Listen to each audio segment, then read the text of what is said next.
Tere tulemast kuulama tagasi uut Noored ei viitsi vaikida episoodi. Tore, et olete meiega siiamaani olnud. Lähme kohe edasi meie järgmise külalisega. Olen kutsunud siia sisulooja ja ka Matcha Bear asutaja ja tegeleb ka modellindusega Kati Karu. Yeah. Aitäh kutsumast. Palun, kuidas sul läheb muidu? Hästi, väga tegusalt. Praegu jõulude aeg ja detsember ja kõik on väga kiire ja kogu aeg midagi toimub. Kuusk on püsti. Kuusk on püsti, aga liiga hilja läks püsti. Ma olen harjunud hästi varakult selle püsti saama, sest et minu lemmikaastaaeg on jõulud ja siis mina eelmine aasta panin novembri, nagu 1. november ülesse kuuse ja siis see aasta see tuli, jõudsin panna üks päev ennem esimest adventi. Ma jäin ka hiljaks, ma panin eile püsti selle, nii et... Aga see on mingi noorte värk, et me paneme nii vara püsti, sest et mu vanaema ütles, mu vanaemal ei ole veel kuuske ja ma ütlesin talle, et kas sa tahad, me aitame sulle kuuse tuua ja ta oli nagu ei, liiga vara, et nagu ennem jõula täpselt vaata, et muidu see kuusk pudeneb kõik ära selleks hetkeks. Või siis ma olen aru saanud, et nagu noortel on see teema, et nagu sa teedki hästi palju tööd, eriti kui sa oled nagu tööhoolik ja siis sul on hea kuvand lihtsalt terve kuu aeg, vaatad seda ilusat nurka, sest et see loob selle meeleolu isegi, kui meil lund ei ole. No just täpselt, et mingi meeleolu on kodus siis vähemalt, kui lund väljas ei ole. Sa käisid hiljuti ka Pariisis, on mul õigus? Kuidas sulle meeldis siis luuri näiteks? Pariis on mu lemmiklinn. Kui ma peaksin kuskile elama kunagi minema, siis ilmselt oleks Pariis, aga ma ei läheks kuskile mujal elama kui Eesti, selles mõttes ma olen hästi Eesti lähedane ja mulle meeldib Eesti turvalisus ja kõik mingi loodus ja sellised asjad välja arvatud võib-olla hinnad, aga Pariis iseenesest on nii kultuuri poolest ja kõik need majad ja asjad ja arhitektuur lihtsalt imeline. Ma küsiks seda juurde, et ma olen hästi palju vaadanud videoid, kuidas seal on see pickpocketing probleem ja hästi palju võetakse turistide taskust raha. Kas sa nägid ka, et tänavatel olid mingid kahtlased vennikesed? Mina ise tähele niimoodi ei pannud, aga ma olen varasemalt käinud modellindusega Prantsusmaal ja Pariisis, siis ma võib-olla täheldasin seda rohkem, sest et siis ma liiklesin üksinda ja siis oli rohkem neid nagu mingi meeste pilke kuskil metroo nurkade juures, kes nagu vahtisid, aga kuna ma teadsin seda, siis mul alati oli kott selline, kas ta oli nagu hästi kinni, et siin ees ja et nagu keegi ei saanud lähedale ja just, või siis oligi taskutes, ma nagu asju ei hoidnud, et kõik oli nagu kotis ja selles mõttes, kui sa oled kursis sellega, siis ei saa nagu üldiselt midagi juhtuda. Aga ma tean, et seal on ka mingi kohvikutes niimoodi, et paned telefoni lauale, et siis tihti keegi võib-olla mööda minnes võtab selle telefoni ära, aga samas, kui sa oskad jälgida seda, siis ei tohiks nagu juhtuda. Tuleb ettevaatlikku mulle lihtsalt ja targalt reisida. Just. Ongi, sa viid ennast kurssi iga kohaga, kus sa lähed, et ma olen Rios käinud olümpiamängude ajal ja siis seal on see crime rate on nagu väga-väga kõrge, eks ju, ja seal me ei pannud ehteid peale, me ei pannud kellasi peale, meil ei olnud põhimõtteliselt isegi kotte, et meil oligi ainult telefon ja me liikusime grupiti, et nagu üksinda ei liigu üldse. Et jah, kui sa ennast kursis hoiad nagu kõikide kohtade erinevate aspektidega, et siis on okei. Kati, kuhu su karu kadus? Kõik küsivad su käest kogu aeg. Kus on Kati karu? Ei enam ei küsi. Seda küsiti noorena pigem. Karu on siiamaani siin. See on väga vaimukas, sest et vanemad inimesed, esimene asi, mis nad search baari panevad, Kati karu on see 70ndate Eesti laste lugu. Ja. No see tuleb siiamaani ette, kui sa Kati karu paned, siis ikkagi seal videos all on nagu see ja mitte lugu. Ainult isegi genialistid, Generaator M, isegi Mikk Pedaja on teinud mingi cover lugu sellest. Ma ei ole neid kuulnud. Aga sa peaksid vist. Siis lähen koju kuulan. Mis need sõnad tähendavad tegelikult? Kas need kutsuvad sind? Kas su vanemad panid selle järgi su nime? Laulu järgi või? Jah. No siiamaani mu vanemad räägivad siiamaani, et nad panid mulle nime lihtsalt, vaatasid mulle otsa ja ütlesid, et see on Kati karu nagu. Ja siis panid selle järgi. Aga ma eeldan, et neil oli ikkagi nagu mõlkus, et et Kati on nagu ilus nimi ja mu emal on nagu 4-täheline nimi, mu vennal on 4-täheline nimi ja mu õel on 4-täheline nimi ja siis on mu isa 5. Et seal on peaaegu terve perekonna seos veel arvatud su isa. ja siis ma tean, et kui mul oleks veel väike vend olnud, et siis nad oleks kindlasti Mati nimeks pand. Kati Mati. Ja, just. Väga koomiline. Lähmegi täna siis Kati modellinduse teemade juurde. Sa oled väga palju rääkinud erinevate inimestega, artiklites, intervjuusid andnud, et sul on see huvi olnud juba varakult, isegi enne 10 aega vist modellinduse vastu. Ma alustasin, kui ma 12 olin. Ja kas sa saad rääkida sellest esimesest kogemusest natuke, missugune see oli ja kus sa käisid siis? Minu esimene modellireis, kui niimoodi oli Inglismaale, kuna ma ei mäleta, jah, ma vist ikkagi ööbisin õe juures. Mu õde läks üsna varakult enda abikaasa ja perega Inglismaal ära, nad on siiamaani seal. Ja ma arvan, et see on üks põhjuseid, miks ma nagu sinna esimesena modellireisile läksin, et enamus saadetakse noorena kuskile Aasiasse, eks ju. Aga ma käisin Inglismaal ja ma ei mäleta nagu väga palju sellest, aga mul ei olnud ka samas mingit sükest negatiivset kogemust. Et ma arvan, ma mäletaks, kui oleks nagu väga kehva, aga samas ma alustasin ka nagu väga noorelt ja selle modelli reisimisega ma kindlasti kasvatasin sükse nagu paksu naha ja iseseisvuse, et pidevalt olin nagu reisis ja nooremana reisisin nagu rohkem, et nüüd ma pigem olen stabiilselt rohkem Eestis ja kui tuleb mingeid töid, et siis lendan nagu töö jaoks sisse, et ma niimoodi nagu koha peal stabiilselt enam ei ela, et kui ma olen elanud Koreas ja Saksamaal ja Itaalias ja Hispaanias, et kõik kohad on läbi proovitud. Väga mitmetahuline. Aga ma mõtlesin võib-olla selle küsimusega edasi, et kas su vanemad on andnud või sa oled nagu ise õppinud selle modellinduse nii-öelda telgitagustest rohkem. No kindlasti tuleb kohapealne kogemus ka, annab palju rohkem juurde, aga et see esmamulje, kui sa esimest korda läksid, kus sa teadmised või eeldused said? Ikka agentuurilt, ma arvan, et modellindusega üldjuhul sa nagu suuresti freelancerina nagu tegeleda ei saa, et sul peab ikkagi nagu olema emaagentuur taga ja siis lisaks nagu need agentuurid, kes sul teistes riikides on. Et ma Margitiga MJ's olen, eks ju, et Margit on siuke teine ema mingil määral, et kuna ma alustasingi nii noorelt ja ta oli kohe hästi entukas ja tahtis mind suruda igale poole, et ma arvan, et läbi tema ikka et ta andis mulle selle põhja ja rääkis, kuidas asjad on ja nii palju, kui Margit on öelnud, et siis ma olen hästi jalad maas nagu inimene, et ma ise sain ka nagu kiiresti aru, kuidas asjad liiguvad ja käivad ja. Pärast Margiti abi, no ta suunas sind on ju, ma saan aru, sinna managementi. No agent, eks ju. Jah, et kas sul on läinud korralikult tihedamaks graafik? Vahepeal sa tegid ka pausi, ma tean, aga et see esimene kord, kui ta sind vastu võttis, kas sul siis see koormus kohe kasvas tööga? Ega ma alustasingi temaga, ehk siis nagu ennem seda mul ei olnud. Minu paha. ja, et ma olengi ainult ühes agentuuris olnud ja kui ma Margitini jõudsin, siis nagu selles mõttes ta kohe hakkas tööle ja hakkas pushima mind klientidele ja pildistamised ja kõik sellised asjad, et ikkagi head tööd on teinud ja kasvatanud mind selliseks, nagu ma olen ja et ma praegu pigem keskendun teistele asjadele, et modellindus kindlasti ei ole mul see nagu põhi sissetulekuallikas, et see on pigem selline boonus, kui nagu peaks mingid tööpakkumised tulema.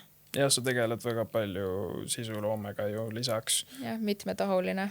Kas sa kujutad ette, et sa oleksid pigem täiskohaga modell või täiskohaga sisulooja? Eelistaks pigem sisuloojat. Ma arvan, et see on lihtsalt nii palju kergem, nagu, et ma saan seda ikkagi üldjuhul igalt poolt teha, eks ju. Kui modellindus on, tegelikult on ikkagi mentaalsele tervisele üsna nagu keeruline, et sa oled pidevalt üksinda, pidevalt reisid, sa oled seal üldjuhul, kui need modellikorterites ööbida, siis sellised kõhedad, pole väga eetilised korterid modellidele ja oledki üksinda iga kord pead endale mingid uued sõbrad leidma ja kui sa ei ole kõige kõige, kuidas öelda, välja paistuma. Ja ma mõtlen, et kui sa oled introvert, et sa ei ole ekstrovertne inimene, siis on keeruline vaata leida mingeid uusi sõbrannasid. Kumb sa ise oled pigem? Ma arvan, ma olen siuke keskmine, et oleneval situatsioonist. Ütleme nii, et ma pigem ei ava ennast nagu kiiresti ja mul on sotsiaalne ärevus, ehk siis kui on nagu hästi palju inimesi kuskil ruumis, siis ma pigem olen see nagu pisike hall hiireke, kes on nagu vaikne. Aga kui olenevad situatsioonist praegu vaata, ma võin jutustada ja rääkida, et jah, oleneb olukorrast. Aga tee natukene selgemaks, et kas on mingisugune vahe, kui me räägime Fashion Weekidest, London, Milano, Pariis ja nii edasi, et kas nendel on siis mingisugune suurem erinevus või need on lihtsalt erinevate linnade all? Ikka on erinevus. Tegelikult on modellimaailmas öeldakse, et sul on leveliti alust Inglismaalt, et see on siuke nagu rohkem, seal on spetsiifiliselt pigem ainult Inglismaa brändid Londonis siis ja mina alustasin ka minu esimesed show'd minu arust olidki Inglismaal. Aga seal ma tegin vähem show'sid kui näiteks Milanos või Pariisis ja see ongi pärast Inglismaad tuleb Milano Fashion Week ja siis tuleb Pariis, et kui sa oled omadega Pariisi Fashion Weekile jõudnud, no siis on suht kõik uksed valla nagu, et kui olenevalt selles mõttes brändist ka, et kõikides nendes riikides on ka selliseid brände, kes ongi kohalikud ja kes on väiksemad, aga samas kui sa nendele juba töötad, siis sa võid jääda suurematele brändidele silma. Et tegelikult on väga suur erinevus, selles mõttes, et Tallinn Fashion Weeki ei saa absoluutselt võrrelda nende kolmega. Ta ei ole lihtsalt üldse nii mastaapne. Ta ei ole üldse seal levelil isegi ja me ei saa rääkida Tallinn Fashion Weekist, kui see on 2 või 3 päevaline üritus. Et see on pigem siuke Eestis kui lihtsalt Eesti disainerite näitamine ja siuke pildis olek neile. Kas ma saan aru, et sa oled Aasias käinud ka erinevatel tööotstel? Koreas olin ma täitsa 6 aega, aga seal ma läksin liiga vanana, vanuse poolest liiga vanana sinna ja võib-olla nagu hooajaline hetk oli nagu vale minu jaoks, et mina seal isiklikult ei töötanud väga hästi, sest et esiteks ma nii-öelda konkurendis vist peaks olema nii. Olin siis 16 ja mingi 15 aastastega ja ma ise olin siis 21-20 midagi sellist. Ehk siis need noored said pidevalt kogu aeg tööd ja nad olid lühiksed.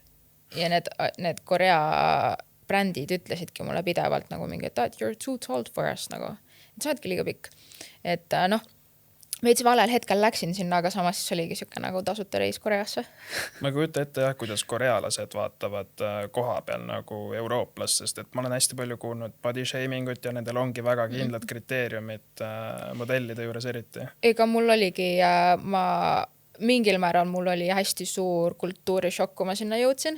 Ma arvasin, et ma olen elus väga palju reisinud ja et nagu kõik on jumala fine, aga kuna see oli nii kaugel Eestist, ja ma ei olnud tõesti midagi sellist kultuuriliselt nagu nii tänavad kui need korterid ja kõik asjad olid nagu nii teised ja nagu see, et sul on tänava kirjapilt on ka vaata teine, et nagu kõik oli siuke väga X ja läksin agentuuri ja esimese asjana pandi mind kaalule, kus kaal luges valju hääldilt ette sinu kaalu, sinu BMI, eks kehamassi-indeks, eks ju, ja veel mingid ma ei tea, kui palju erinevaid mingeid numbreid, et siis ma seisin seal kaalul, olin nagu mingi okei. Ja nagu kogu agentuur kuulis seda, see ikka nagu palju hääldi peal. Ma arvan, et kõik vähemalt Eesti naised tarduks selle peale, et see on midagi, mida sa ei taha lihtsalt teada. Jah, modellinduses on seda palju, lihtsalt seda body shame'imist ja seda, et sul peavad need numbrid nagu õiged olema. Siis me jõuame juba nagu väärtuste küsimusteni, et mis on nagu õiglasem, mis ei ole. No modellinduses kõik modellid ongi selles mõttes, kui sa modellindusse lähed, siis sa peaksid olema nagu harjunud või valmis vastu võtma seda fakti, et sa nende jaoks oledki kui mannekeen nagu. Kui sa oled paksu naha ettega või valmis kasvatanud, et siis noh, sul on lihtsam seda. sa neelad alla selle lihtsalt, jah. Aga on sul siukest ekstreemset või sinu jaoks nagu ebainimlikku story't ka, mis on sul läbi nende tööotste olnud? Mul ei ole nagu niimoodi otseselt kliendi silmis mul ei ole, aga mul on pigem nagu need negatiivsed on nagu läbi agentuuride, et nagu et agentuurid, kus mul oli akne, et agentuur ütles mulle, et mine koju tagasi, et me ei saa sind klientidele push ida, sest et sul on aknearmid. No ja minu küsimus oli sellele, et nagu mingi, et kas see ei ole meigiga kaetav, et nagu väga hästi on, vaata, et ma igapäevaselt ju katsin meigiga ja nagu kõik oli väga okei, et ma saan aru, kui sul on akne ja mul oli akne ja siis sellel ajal mul oligi paus modellinduses. Aga kui mul olid juba akne oli nagu ses mõttes ära kadunud ja mul lihtsalt sellest olid jäänud õrnad armid, need ei olnud isegi see, et vaata osadel jäävad täiesti nagu auku ja täitsa siuke hirmus, eks ju. Mul olid lihtsalt siuke nagu veits patchy, ütleme siis inglise keeles, eks ju, et noh, ja siis agentuur ütles, et mine koju tagasi, et me ei paku sind isegi nagu kliendile selles mõttes. Et see oli nagu, tõmbas mul enesehinnangu nagu alla, et mis mõttes ma ei sobi nagu niimoodi vaata modellindust tegema. Sa tegid seda ravi mitu korda, ma tean, et esimene kord sul taandus see, aga siis pärast, ma ei tea, poolt aastat võib-olla tuli sul tagasi see jälle. Et siis sa käisid uuringutel uuesti. Ja mul oli niimoodi, et ma alguses proovisin antibiootikumi, siis see töötas mingil määral, aga siis mul tuli kuuga tagasi ja siis ma läksin Rakutani ravi peale ja siis selle peale olin pool aastat ja siis tegelikult oli pool aastat isegi nagu fine või mingi 4 kuud oli okei ja siis tuli tagasi. Aga noh, ma olen nii palju kuulnud, et hästi paljud tegelikult peavad ikkagi mitu kuuri tegema. See nii jõudna, kui see ka ei ole, siis ka jah, minu arust see Rakutan on nagu kõige lolli kindlam. Ma isiklikult ka olen selle läbinud ja ma pidingi 4 kuud seda võtma järjest ja noh, see kuivanaha sündroom, see näitas pärast, aga noh, ei maksnud kätte ka. No jah, ja nagu selles mõttes seda ei tasu karta selles mõttes, et pigem läbi proovida ja kui tulevad mingid tüsistused või asjad, see protsent on nii pisike, vaata, et kui ma neid videoid jagasin, siis kõik olid nagu mingi, et sa paned endale rämpsu mingi suust sisse ja et umbes, et sul võib juhtuda söö ja see, eks ju, ma nagu mingi, nojah, siis juhtub. Nagu, et mina elan selle järgi, et nagu tegelikult kõik on ette kirjutatud inimesel, et sa saad mingil määral nagu enda teed voolida, aga et tegelikult selles mõttes, et kui pidi juhtuma, siis järelikult nagu pidi juhtuma. Et meant to be. Ma mõtlesin seda, et sa oled ju tegelikult toitumisest teadlik ja sa ei söö igast rämpsu, mis ette juhtub olema. Kas see võis viia sind ka sinna, kus sa leidsid enda jaoks siis matcha? Sest et matcha on ka väga igapäevane asi sul kindlasti. Jaa, no kindlasti. Selles mõttes ma matcha leidsin läbi modellinduse, läbi enda parima sõbranna, kes elab USAs. Ja kuna tema on üliterviseteadlik inimene ja ta on siuke nagu teeb trenni ja temast ei saa rääkida, ta on nii uskumatu inimene. Ja siis tema jõi igapäevaselt matchat.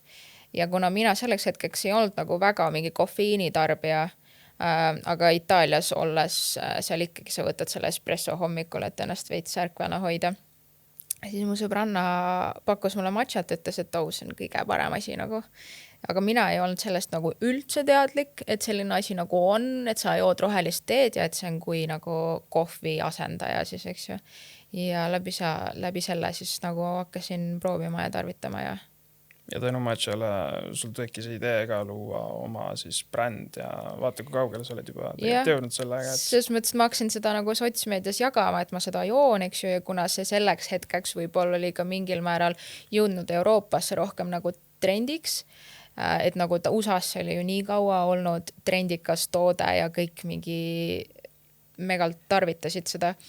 aga see Euroopasse jõudis ju märksa hiljem ja siis, kui mina seda nagu sotsmeedias jagama hakkasin, siis inimesed olid väga huvitatud ja siis üks hetk ma mõtlesin, et okei, why not kasutada seda jälgijaskonda ära, et nagu olla nagu Kardashianid kasutavad enda jälgijaskonda ära ja teevad järjest endal mingeid brände, eks ju. Et need lähevad nii kergelt lakke, sest neil on lihtsalt nii rets jälgijaskond. Ja see toimis väga hästi, sest et mu tüdruk tellis matcha beerist, mis on tänu sinule põhimõtteliselt nagu tulnud. Ehk siis mina olen ka tänu temale rohkem selle matcha joogi fenomeni sees, et nii uskumatu, kui see ka ei oleks. Ma mõtlesin, et see on täiesti, ma ei tea, ebavajalik jook siis, aga võt, mis avastad on ju. Aga töötab sul? Aga töötab küll, jah. Ma ei ole igapäevane tarbija küll. Et see on sükene nagu süke nädalavahetuse pala. Äsku on rahulikult aega teha. Pigem küll, jah. Kas sa mõtled kohvikut ka avada tulevikus? See on mul mõttes küll, nii lahe oleks teha mingi matcha kohvik, aga sellega peab nii nagu kogu aeg kohal olema ja kuna ma olen hästi kontrollifriik ja perfektsionist, siis ma kujutan ette, et ma ei saaks seda teha niimoodi, et ma ise olen kuskil kaugel ja et umbes usaldan neid inimesi nagu. Et kindlasti alguses ma tahaks seda ise teha, pluss mingil määral ettevõtlikus aspektist on kohvik väga miinusprojekt. Et väga keeruline on, sa peab ikka retsilt turundama, et see sul näiteks sotsmeedias laiali läheks ja et kõik turistid tuleks vaatama, eks ju. Et seal peab olema mingi selline aspekt juures, mis selle nagu eriliseks teeb. Aga kindlasti äkki, kui ma mingi pere on loodud ja siis mõtlen, et võiks nüüd midagi lisaks juurde võtta, et siis kindlasti see tunduks mega lahe idee. Aga kas seda realiseerida siis pigem välismaal kui Eestis on? Eestis ikka. Ikka Eestis. Jaa, muidugi. Ikka kodumaine. Ei, jaa, selles mõttes, et Eestis väga palju on ikka market cap'e selles mõttes Eestis. Me oleme küll nagu mingit asjadega oleme nagu IT ja kõik sellised asjad me oleme väga arenenud, eks ju, Eestis, aga kõik asjad jõuavad nagu meile siia Baltikumi nii hilja, et ma visualiseeriks ja kujutaks ette küll siin nagu sellist nagu esteetiliselt ilusat matcha kohvikut.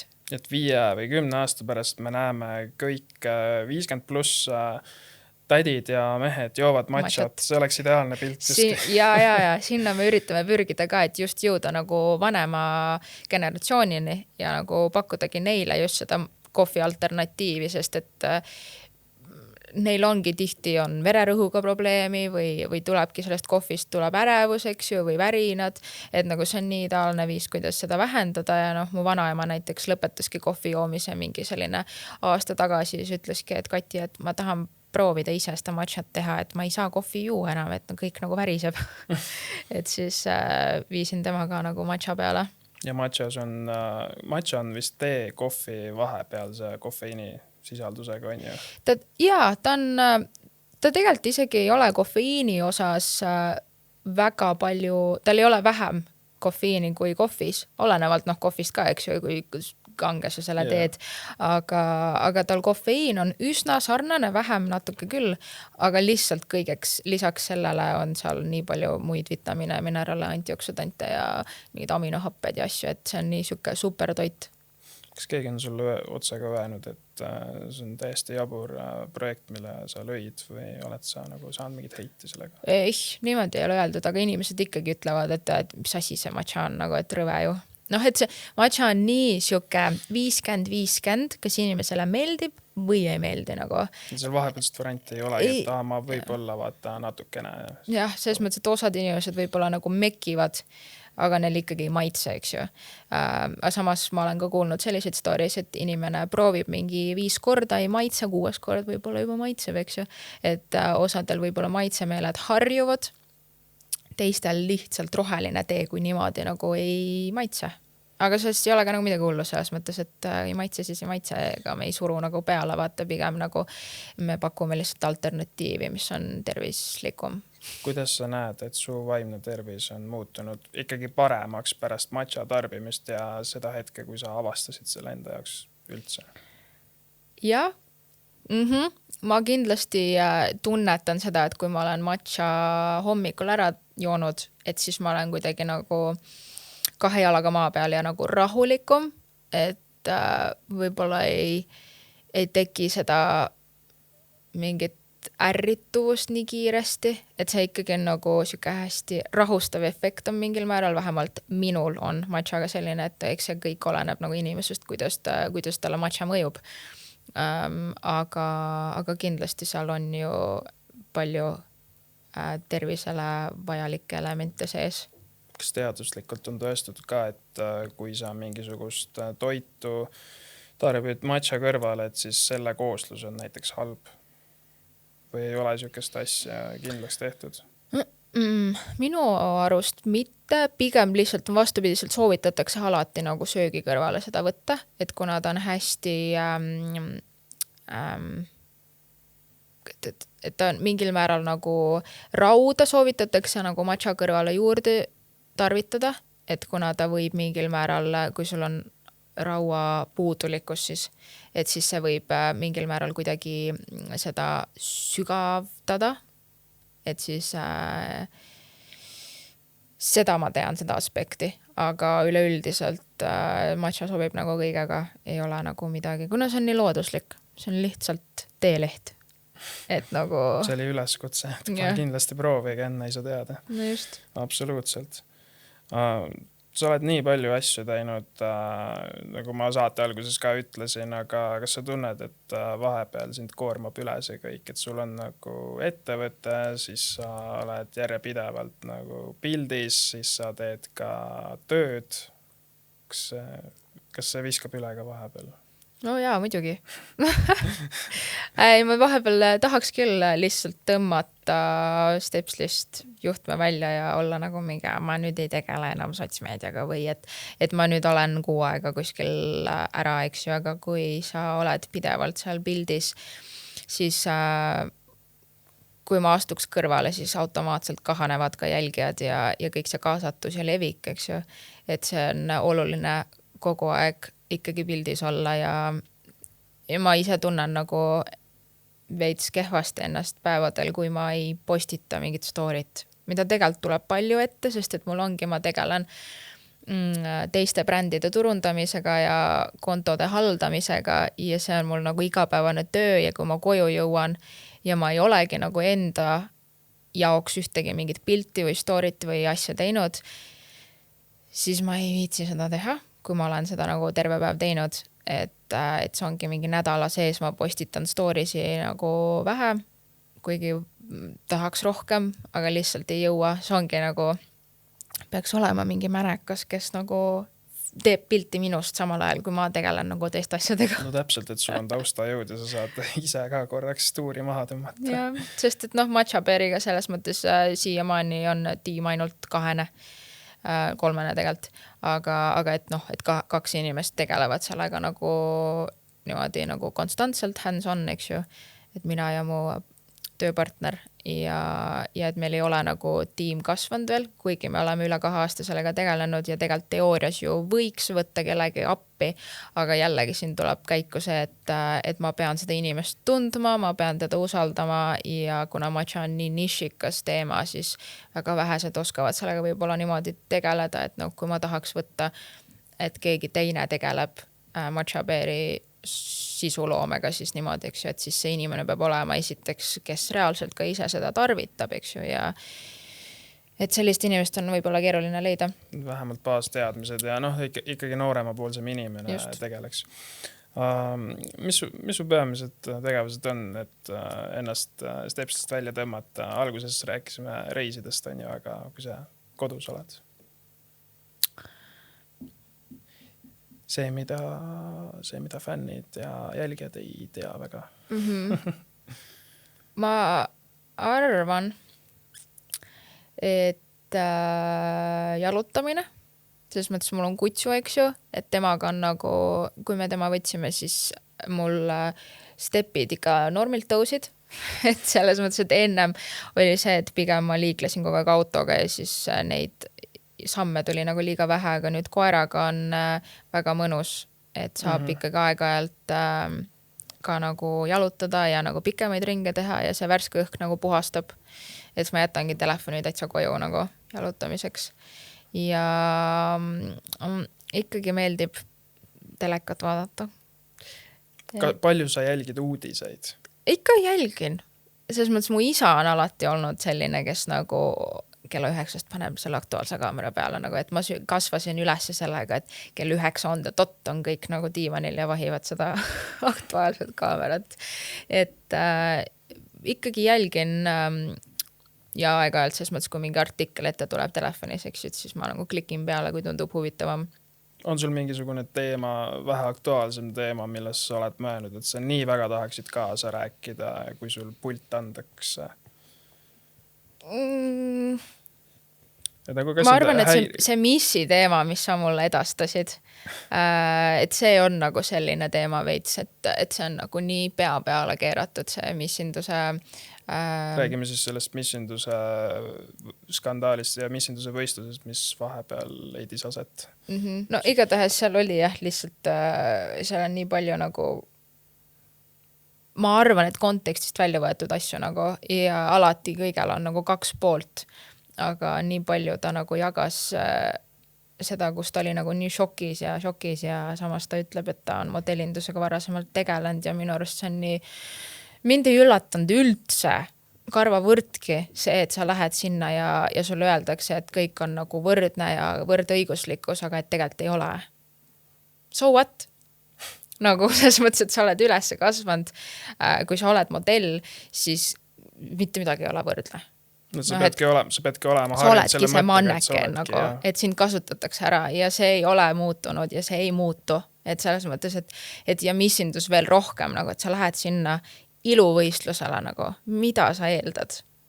Noh, selles mõttes, et okei, ma saan aru, see on inimlik võib-olla, et sa oled ema või et sa oled abielus, et siis sind ikkagi võetakse võistlusele ja käitutakse sinuga kui iga teise võistlejaga.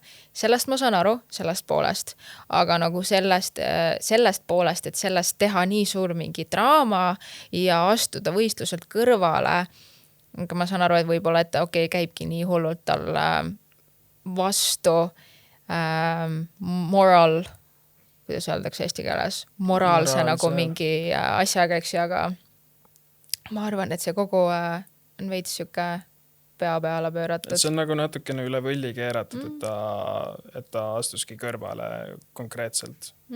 Et või noh, selles mõttes, et miks läksid sinna siis? Või miks sa missindust teed? Missindus on nagu terve elu olnud selline hästi noh, täpselt nagu modellindus, et sa oledki nagu, sa oled see ilu etalon nagu. Ja teisest küljest ju PPO agentuuris ka aru saama, et nemad ju tahavad ju rahaliselt ju kasumisse saada ja iga väikene kõrvale hüppe ju tekitab miinuseid. No just, ikkagi täpselt. mõjutab. Ja see on loogiline, et see Eesti modelli või noh, see, kes seal tegeles neil, et nemad jäid ikkagi nagu, noh, nemad tahavad ju häid suhted hoida.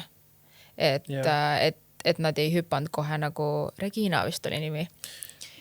Kui ma mäletan õigesti, et nad ei hüpanud tema paati nagu kohe automaatselt, eks ju. Aga võt, üks asi, mis ma tahaks teada, on päriselt see hinnastus, et kas ta päriselt siis plekkas enda nagu see 50 000, millest nad räägivad, eks ju. Et kas ta plekkas selle ise, maksis ise kõik või mitte. Ma isiklikult arvan, et mitte. Ma nagu usun pigem seda, et ta nagu ise valis, et ta maksabki rohkem, et nagu oleks võimalus võita, eks ju. Et ta vist pidi ise maksma lennupiletid ja selle outfitid. Aga et kõik muu oli nagu vabatahtlikult maksustatud siis nagu tema enda poolt, eks ju. Et ei tea. Kõigel on 2 poolt. Võib-olla tuleb välja, võib-olla mitte, on ju, et paratamatult on vahepeal selliseid case. Mis sulle praegu meeldib igapäevases enda elus kõige rohkem? Kui keeruline küsimus. Millest sa rõõmu tunned?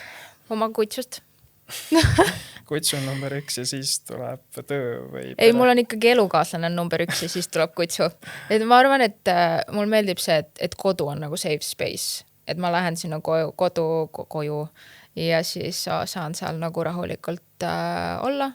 Ja mulle meeldib, et ma saan, ikkagi ma tegelen kõik asjad, millega ma praegu tegelen, on 100% no minu valitud ja et mulle meeldib sellega tegeleda, et ma ei tee midagi vastu tahtmist, et see on kindlasti nagu üks asi, mida paljud ju võib-olla mingil määral teevad, eks ju, et nad valivad mingi suvalise töökoha ja siis teevad seda niimoodi, et nutt on kurgus nagu või ja siis tuleb see burnout, eks ju, et sa tegelikult ju ei taha seda teha.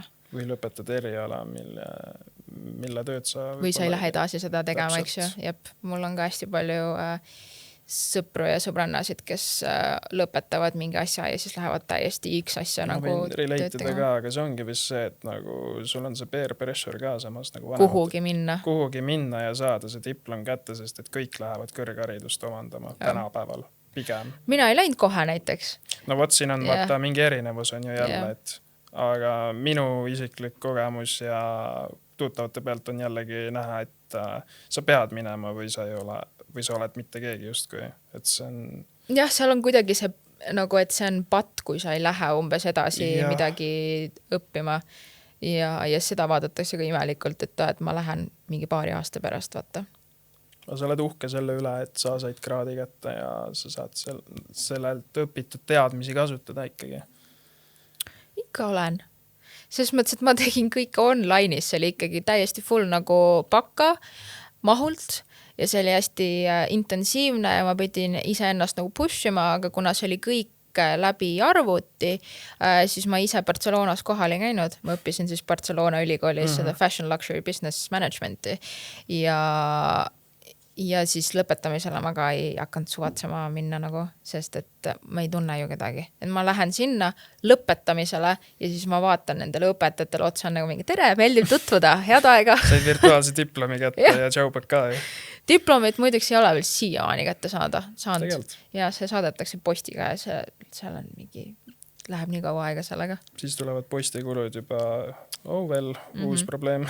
Ja aga õnneks mul ongi, ei ole seda diplomit nii hullult nagu vaja, see on pigem nagu see, et mul on see teadmiste pagas nüüd olemas ja nii palju ikkagi midagi ette näidata, et mul ei ole nagu vaja tulevasele tööandjale siis nagu näidata, vaata.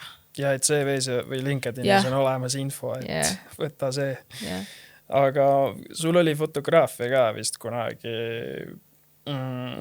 see, ma ei tea, kas ala, aga või huvi siis, et keegi soovitas, õde vist soovitas sul jätkata sellega, kuskilt on välja tulnud see, et sulle meeldis teha isegi tegeleda fotograafiga? Läbi õe ma alustasin modellindusega.